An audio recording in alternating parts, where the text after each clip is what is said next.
오늘 뉴스플러스는 최근 사람의 생명까지 위협하고 있는 이 곰팡이의 습격을 심층 진단합니다. 개구리의 경우 이미 곰팡이에 감염돼서 떼죽음을 당하는 경우가 속속 보고되고 있는데요. 이제는 사람 몸 속까지 파고 들어와서 생명을 앗아가고 있습니다. 조문기, 김승환 두 기자가 취재했습니다. 습지에 개구리가 떼죽음을 당한 채 떠 있습니다. 모두 피부가 탈색돼 허연 배를 드러내놓고 있습니다. 최근 지구촌 곳곳에서 이런 현상이 벌어지고 있습니다. 양서류인 개구리는 생태계의 중간고리이자 환경이 얼마나 악화됐는지를 알려주는 중요한 잣대입니다. 그런데 언제부턴가 이 개구리가 특정 지역을 시작으로 전멸하다시피 사라지고 있습니다.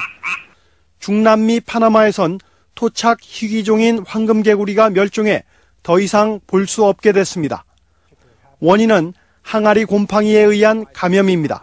피부 괴사를 일으키기 때문에 숨을 못 쉬게 해서 죽게 하는 아주 위협적인 질병입니다.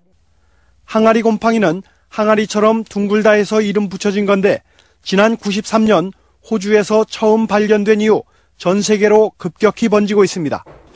서울대 연구진의 조사 결과 국내 개구리도 약 8%가량이 감염된 것으로 나타났습니다.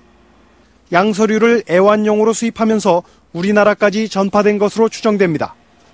다행히 국내에선 아직까지 개구리가 떼죽음을 당하진 않았지만 안심할 수 없습니다. 지금 오늘로 인해 가지고 또 그와 더불어 항아리 곰팡이병과 같은 질병들이 새로운 질병들이 전 세계적으로 확산되면서 양서류의 경우에 현재는 3분의 1 가량의 종들이 사라질 것으로. 전문가들은 국내로 들어온 항아리 곰팡이를 좀 더 면밀히 지켜볼 필요가 있다고 말합니다. 또 앞으로 해외에서 더욱 치명적인 변종 곰팡이가 유입되지 않도록 검역을 철저히 해야 한다고 강조합니다. 그런데 더 큰 문제는 곰팡이가 이젠 사람까지 위협하고 있다는 겁니다. 곰팡이가 인체 속으로 파고들어 목숨을 잃는 사람들이 늘고 있는데요. 갈수록 심각해질 거란 예상입니다. 김승환 기자입니다. 곰팡이는 미세한 포자를 공기 중에 퍼뜨려 인체로 침투합니다. 정상인은 큰 문제가 없지만 면역력이 떨어진 사람은 호흡기로 들어간 곰팡이가 혈관을 타고 온몸으로 퍼져나갑니다. 이 환자는 곰팡이가 폐 속에 큰 덩어리를 만들었고 또 다른 환자는 곰팡이가 뇌 깊숙한 곳까지 파고든 뒤 마구 자라 심각한 뇌수막염을 일으켰습니다. 몸속에 퍼진 곰팡이는 치료하기가 매우 힘듭니다. 뇌수막염을 일으키는 이 곰팡이는 주위에 강력한 보호막을 둘러쳐 치료제가 들어올 수 없게 방해합니다.